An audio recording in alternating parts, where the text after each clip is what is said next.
Hey, what's up, family? Yo, watch this, y'all. Let's do a video that we can relate to in a positive way. But unfortunately, we see so many negative things with this. So let's address them. So therefore, I'm gonna title this video 2 words: morals and mannerism. Morals and manners. Now y'all know what I'm saying. Now that could be the word of the day: manners. If I ask the average person out there, what does manners mean? Matter of fact, I asked my wife. If I asked, you know what it means, but if I had to ask you, what would be the definition of the word manners or mannerism? What would you say? Doing a habit of being, I'm sorry, No, said it before you're you not forgot. saying nothing wrong. You're right. If you looked up the actual definition, it says habitual gestures. Yes, that's The actual definition is not a good definition. It says something around the way of habitual gestures, idiocracy, phobia, or something like this. It says a bunch of stuff where it still leaves you confused. Like, wait a minute, what the heck does all that mean? Yeah. But let me just give you let me simplify what they're saying. Mannerism, the definition of mannerism is a habitual gesture. It is a way that you do something often in a positive, mature way that speaks volumes of yourself. See, now I'm saying too much, so let me just shorten it. It is a way that you conduct yourself in a positive manner. That's why it's called mannerism. So mannerism, it's a way you conduct yourself or behave in a positive way that reflects you and even your family. And it touches on morals. So let's get on. So now the reason I want to do this, because it's amazing. Y'all know what I'm talking about. How many times we have ran into strangers, people we work with, neighborhood people, where we go, man, a lot of these kids, they got no manners. They act like they haven't been raised right. And whenever you see a kid that don't have manners, you know what? What we have always been taught, what we know, common sense. When you see a kid that don't have manners or carry themselves or conduct themselves with good morals and manners, that's a reflection of the parents. There is no other way to look at it. I don't care if it's the father, the mother, the grandparents. If their grandkids, their kids don't conduct themselves in a moral way and mannerism way that reflects positive on themselves and the family, that shows they got that negative crap from the parents. There's no other way to look at it. Now, it's unfortunate. It's not just kids. You got even grown adults. I've even encountered grown adults older than me, old enough to be my mom's or something like that, where it's like, you act like you don't know how to say thank you. You act like you don't know how to address somebody by a very simple moral thing. Refer to someone by their name. Don't just keep referring to somebody as, hey, excuse me, hey. I remember my aunt when I was a kid, Aunt Hulu used to always say, don't call me hey, because hay is for horses. I don't eat hay. Don't call me hay. I got a name, doggone it. I remember my aunt used to always say that. So like I said, this would have really blow your mind. Before we moved down to Florida, I was always told people in the South had the most mannerisms. Now in Carolina, absolutely. But I hate to say it, when we came out here in Florida, I done been encountered with so many youths that it shocked me that these jokes act like they don't know how to call you by your name. And then you encounter with their grandparents or whoever, and the grandparents do the same thing. So, like I said, where do you think the kid get it from? They get it from the grandparents. They get it from the parents. But yet and still, you're doing nice things for them. You're helping them out. You're doing stuff, and you're buying stuff, or you're contributing your time. Time is money. Money is time. And then when you see, oh, so this joker refused to call me by name. Okay, so now when you fall back, you say, I'm just not going to enter. I'm not going to communicate anymore. Now they start feeling some kind of way. Like, hey, well, why this guy don't show me attention anymore? Well, maybe if you learn some manners and had morals and stop thinking of the negative stuff that your parents will teach you, where your parents should be teaching you positive things. Let me give you another example. Watch this. True story. This was when we was back in Jersey. Remember this day, babe? It was on a cold winter day. It wasn't no snow and no ice down, but it was one of them bitter cold days. We was just coming back from Elizabeth, coming down 109. We had got all the way in Linden. And we was about to make the left turn to go into the Walmart before they moved on the other side. Oh, that's when we were in the highway? We was on the highway, right? Yeah. So we was in the turning lane at a red light in the turning lane, waiting for it to turn. So now all of a sudden the light turned green. And then now some cars went, but the lane I was in, it was backing up the line. I'm like, yo, bam, bam, bam, bam, and the car not moving. So next thing you know, I'm like, yo, this guy made me miss the light. So now all of a sudden, the guy in front of me, he gets out of his car, and it's a young kid. You know, when I say young kid, a young man. You know, this guy looked like he's probably 20, 21. He gets out of his car, and now he lifts the hood of his car. Obviously, he having car trouble. So I said, yo, my man, you in the middle of the highway, bro.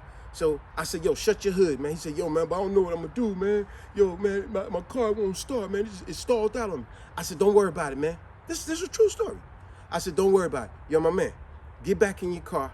I'm gonna push you off the highway over here to the side. I said, but yo, put it in neutral, man. Don't have me doing extra work, man. I said, put it in neutral. Like I said, it's one of these bitter cold days. So now, as soon as the light turned green again, my wife got in the driver's side of our car and she's driving. And I get in the back of the guy's car and I'm pushing this car, breathing all this cold air, and I'm pushing. And I get him all the way to the side, off the highway, out of danger. The guy gets out of the car and all he says is, man, I don't know what's my car, I gotta be to work. No thank you, no I appreciate it. Yo, man, you just got me out of a jam. None of that. But you know what? I understand it's a young kid. It's a saying I love my wife always said. It's amazing how some people still need to be taught. Even adults, they still need to be taught about manners and morals. So anyway, I didn't let it bother me because I see the guy really was in a jam. He was on the middle of the highway. And I got him out of that jam. So now he got the hood open. Now he's, you know, because I've done this silly stuff. We all done this to some degree. He opened the hood like he really knew what he doing. Because I remember I used to do that when I was about 17, 18. Joker don't know nothing. So now he gets back in and then he's still looking.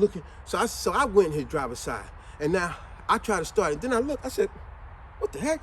I said, yo, my man, you know why your car won't start, right? He said, I don't know, man, it just stalled on me.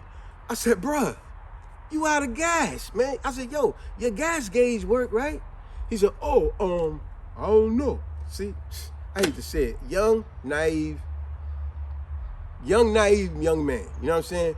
So I said, yo, my man, as far as I'm concerned, you out of gas. That's why your car ain't working. I said, yo, my man. He said, oh, man, I'm going to be late for work, man. I said, yo, don't worry about it. I said, I tell you what, I only live around the corner here. I said, I tell you what I'm going to do. I said, yo, I already got you up the highway. I said, remember, it was on them cold days. That's how I was. After pushing that car with all my strength on a cold day, breathing that air, I was like that, right? But trying to help this young man out. I said, yo, I'm going to run around the corner to my house. I got gas cans. I said, I'm going to help you out a little bit. I had gas cans from the summer for gas for my lawnmower. I zipped back to this young man, put about 2 gallons of gas in his car. I said, give it a little, and then I brought my spray thing, and I sprayed his carburetor. Because you know, you got to let it cipher all the way through. So now he gets in the car, starts up, start right up, right? And then I said, all right, man, yo, now you good, man. Now you can be to work, man. You good to go. He's like, oh, man. Yeah, man, I got to be to work, man. All right. I said, yo, my man, you know, I say thank you or nothing. He said, yo, thanks a lot. And just got in his car to leave. Hey, yo, me and my wife sitting there. I said, yo, I'm coughing like crazy. Y'all done gave this guy free gas. I done put all my time in it. I'll probably get the damn flu now. And this dude didn't even know how to say thank you. Now, like I said earlier, where do you think that come from?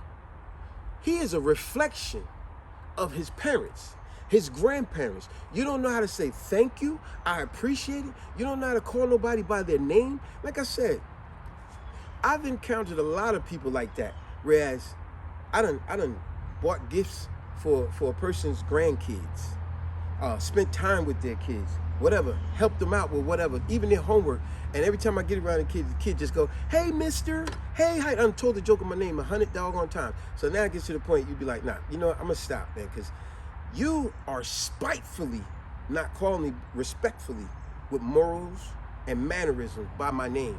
You're doing that spitefully because your no good parents has taught you not to be respectful. And they think that's something pretty and cute, and that's not. You know, also, babe, what really bothers me is that you have few adults that have raised their kids right. Mm-hmm. And because we're living in a society that has is a large amount of disrespect Mm-hmm. and feels as though, oh, I don't need, and they're the internet and the overall society makes them look dumb. You're right. So when they get a lot bigger, they forget the things that were taught positive, the manners. Now I'm gonna jump on what she just said, because we spoke to this with our daughters plenty of times. See, we gave them life and we raised them, but the doggone no good internet is influencing them. And You know what I'm some saying? people And too. that's the negative thing. Yeah. It's like we may have raised them, but the internet influenced them. Now you get a double entree when you got negative parents raising them without no morals and manners, and they got the internet influencing them negatively. Now you really got double trouble. See, because it's one thing if you got one or the other, but when you got both, that kid gonna have double trouble. Exactly. You know what I'm saying? So that's all we want to talk on, because I love it when kids got manners and morals. You know, it's like, how many times we heard stuff like this? You may be, let's say you communicating with another person about an event you're going to, or another family member's house. How many times you heard stuff like this? That person may say, oh, you know, Tracy and them gonna be here, and they go, oh, and they say, how's Tracy and them? They good people? And isn't it a wonderful thing when you got manners and morals, and the third person talking to that person, they go, oh, you talking about Tracy and her husband and them? Oh, they good people, girl. They good people. They got a lot of manners. Their kids got a lot of manners and morals. Oh, you're gonna love them. You ain't got nothing to worry about. They good people.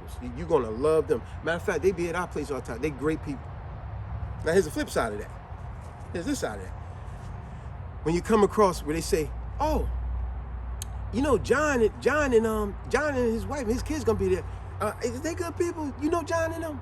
It'd be like, or it might be a family member. You know, John and his wife and them coming. It'd be like, well, look, you know what? I was always taught. See, this how Miss Jenkins will say something like this. She'll go, well, look, I believe the old saying, if you ain't got nothing good to say, don't say nothing at all. Now, I ain't gonna say nothing bad about them, but all I am saying is, you better watch your purse around that boy, their little son. You better watch your purse. I ain't gonna say nothing bad, but look, all I'm saying is that their daughter, she could learn a thing or two about manners and morals. That's all I'm saying. But I ain't gonna say nothing bad, but she could learn a thing or two. Y'all know what I'm talking about. That thing with manners and morals, it falls on the parents and it falls on the grandparents. If the grandparents and the parents is not teaching their kids morals and manners, it's shame on them. Shame on the parents, because they think it's cute, and it's nothing cute about that. Subscribe, share, like, and comment. Y'all know what I'm talking about.